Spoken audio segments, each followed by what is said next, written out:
gaat ze haar als eerste achter een geheim komen, maar toch vindt Sammy een geheim in de conciërgeskamer, een briefje in de prullenbak en gaan ze er achter af.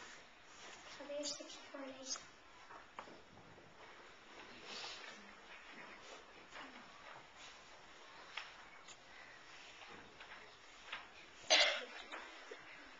Wachtwoord.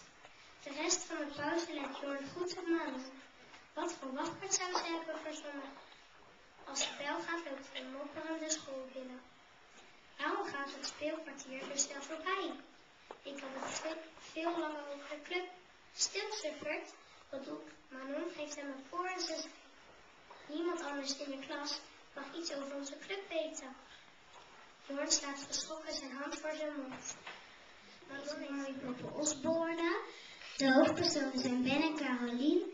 Het gaat over 2 kinderen, Ben en Carolien. Ze gaan met de magische boot naar de Noordpool om daar een opdracht te doen. Maar het is daar heel koud. Gelukkig komt er een zeehondenjager met warme kleren van zeehondenhuid en laarzen. Brengen ze warme kleren van zeehondenhuid. Opeens komen ze vast op krakend ijs.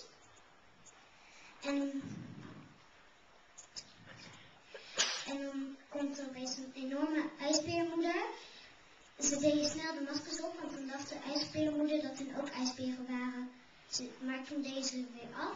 Toen dachten ze nog steeds dat er ijsberen waren. Opeens hadden ze het raadsel opgelost en moesten ze nog een keer het raadsel oplossen. Ik bedenk wat echt is. Het waarom verberg ik goed. Dus soms voel je door mij van binnen je vermoed. Wat ben ik? Een masker, zeiden Ben en Carolien tegelijk. De zeehondenjager lachte. Hij wist het, zei Carolien. Je moest het zelf ontdekken, zei de zeehondenjager. Niet ik. Ben haalde de berenmaskers uit zijn rugzak. Alsjeblieft, zei hij.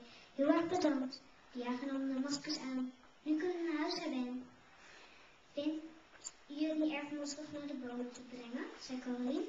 De zeehondenjager schudde. A. En de tweede prijs gaat naar Kirsten.